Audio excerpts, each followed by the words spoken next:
ഇപ്പോൾ ആ യുവതിയുടെ പിതാവ് സ്പോട്ട് ലൈവിൽ തത്സമയം ചേരുന്നുണ്ട്. ഈ ഒരു സംഭവം ഇപ്പോൾ താങ്കളുടെ മകൾ വിവാഹം കഴിഞ്ഞ് ഒരാഴ്ചക്കുള്ളിൽ നേരിട്ട ക്രൂര പീഡനത്തെക്കുറിച്ച് കേട്ട് കേരളം ഇങ്ങനെ ഞെട്ടിത്തരിച്ചിരിക്കുകയാണ്. കാരണം ക്രൂരമായ പീഡനം ഏറ്റുവാങ്ങേണ്ടി വന്ന അവസ്ഥ. ഇത് അറിഞ്ഞ ഉടൻ തന്നെ മകളെയുമായി തിരികെ വീട്ടിലേക്ക് വന്ന അച്ഛൻ്റെയൊക്കെ സ്നേഹം നമുക്ക് മനസ്സിലാക്കാൻ കഴിയും. സാധാരണഗതിയിൽ സാധാരണ മാതാപിതാക്കൾ പറയും ഇതൊക്കെ സഹിച്ച് നിങ്ങൾ വീട്ടിൽ കഴിയേ, അത് മാനഹാനി അല്ലെങ്കിൽ കുടുംബത്തിന് വലിയ നാണക്കേട് ഉണ്ടാകുമെന്നൊക്കെ പറയുന്ന അങ്ങനെയുള്ളൊരു മാതാപിതാക്കളുടെ കാലഘട്ടത്തിലാണ് നിങ്ങൾ മാതൃകാപരമായ ഒരു നടപടി സ്വീകരിച്ചത്, മകളെയുമായി കൂട്ടിക്കൊണ്ടു പോകുന്നത്. പക്ഷേ ഈ വിഷയത്തിൽ പോലീസിന്റെ ഭാഗത്തു നിന്നും നീതി കിട്ടിയില്ല എന്നൊരു ആക്ഷേപം അങ്ങ് ഉന്നയിക്കുന്നുണ്ടല്ലോ. ഇപ്പോൾ നിസാര വകുപ്പുകൾ മാത്രമാണ് രാഹുലിനെതിരെ ചുമത്തിയതെന്ന്. ഈ വിഷയത്തിൽ എന്താണ് ഇപ്പോൾ മുഖ്യമന്ത്രിക്കും വനിതാ കമ്മീഷനും അടക്കം പരാതി നൽകാനുള്ള സാഹചര്യം എന്താണ്?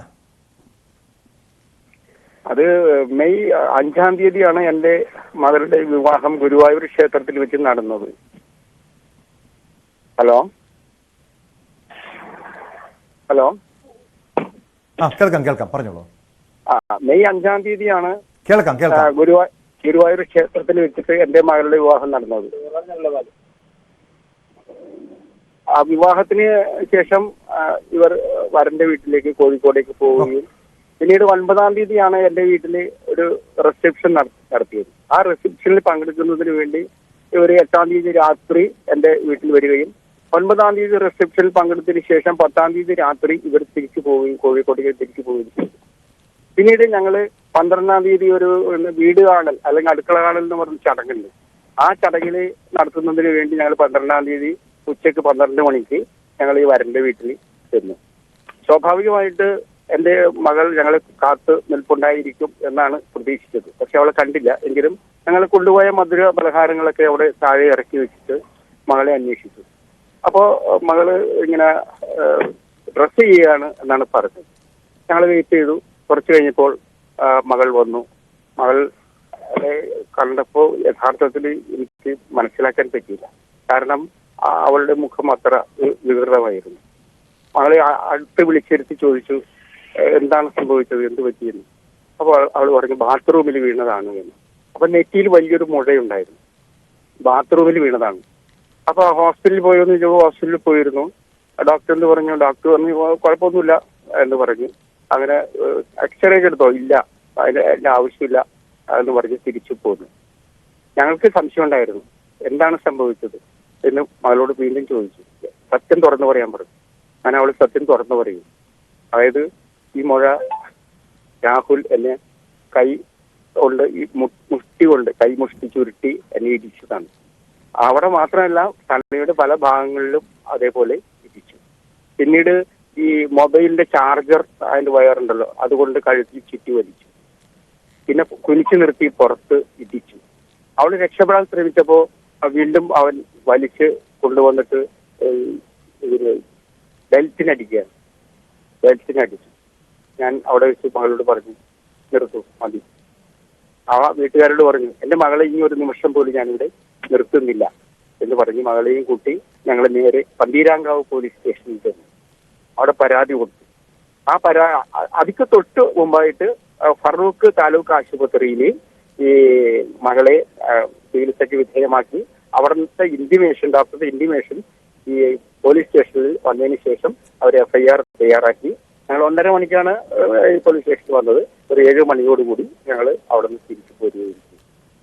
പിന്നീടാണ് ഞങ്ങൾ ഇന്ന് മുഖ്യമന്ത്രിക്ക് വനിതാ കമ്മീഷന്. അപ്പൊ ഏതൊക്കെ വകുപ്പ്? പന്തീരാങ്കാവ് പോലീസ് നിസ്സാര വകുപ്പുകൾ മാത്രമാണ് ചുമത്തിയതെന്നാണ് മനസ്സിലാക്കുന്നത്. അതായത് ഈ ഗാർഹിക പീഡന കുറ്റം മാത്രമാണോ ചുമത്തിയിരിക്കുന്നത്? രാഹുലിനെതിരെ മാത്രമാണോ ഈ കുറ്റം കേസെടുത്തിരിക്കുന്നത്, അതോ മാതാപിതാക്കൾക്കെതിരെയും ഉണ്ടോ? രാഹുലിന് എതിരാണ് കേസെടുത്തിരിക്കുന്നത്. അത് നിസ്സാരമായിട്ടുള്ള ഒരു വകുപ്പായിട്ട് എനിക്ക് തോന്നി. കാരണം ഞാൻ പ്രതീക്ഷിച്ചത് 307 എടുക്കും എന്നാണ്. പക്ഷെ അതല്ല, 324A ഗാർഹിക പീഡനം എന്നുള്ള ഇതിലാണ് യഥാർത്ഥത്തിൽ എടുത്തിരിക്കുന്നത്. അപ്പൊ അത് ഇത്രയും കുറ്റം ചെയ്ത ഒരു ആൾക്ക് ആ ശിക്ഷ പോരാ എന്ന് എനിക്ക് തോന്നിയിട്ടുണ്ട്.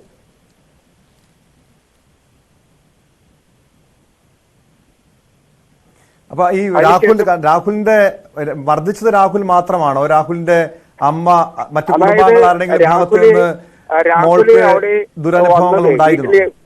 അതെ, പുറത്തു പോയിട്ട് ഒരു 2 മണിക്ക്, രാത്രി 2 മണിക്ക് ശേഷമാണ് ഇവർ ഈ വീട്ടിലേക്ക് വന്നത്. ഒരു ഫംഗ്ഷന് പങ്കെടുക്കാൻ പോയി എന്നാണ് പറയുന്നത്.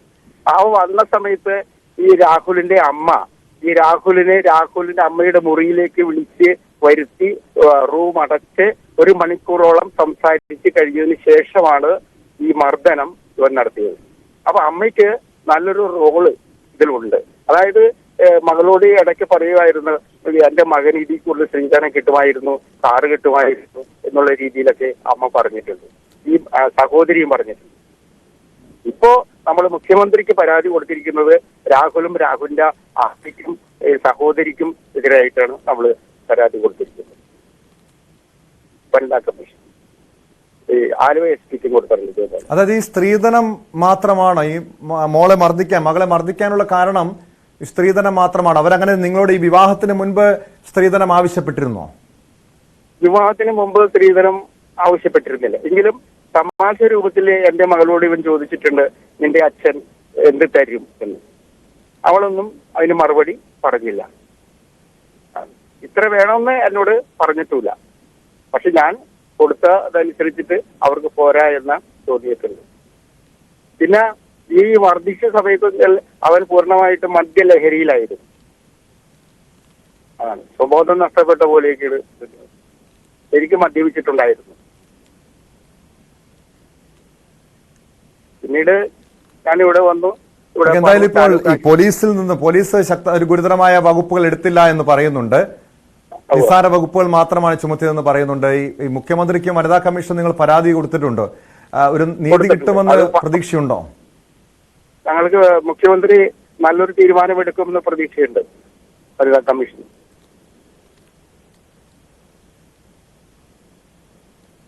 വനിതാ കമ്മീഷന്റെ ഭാഗത്തുനിന്ന് ഇടപെടലെല്ലാം ഉണ്ടായോ? നിങ്ങൾ പരാതി കൊടുത്തിട്ട് എത്ര സമയമായി? ആരെങ്കിലും ബന്ധപ്പെട്ടിരുന്നു? തിരികെ ബന്ധപ്പെട്ടിരുന്നു? 2 മണിക്കൂറിന് മുമ്പാണ് ഞങ്ങൾ വനിതാ കമ്മീഷൻ മുഖ്യമന്ത്രിക്കും ഇമെയിലായിട്ട് ഈ പരാതി അയച്ചിരിക്കുന്നത്.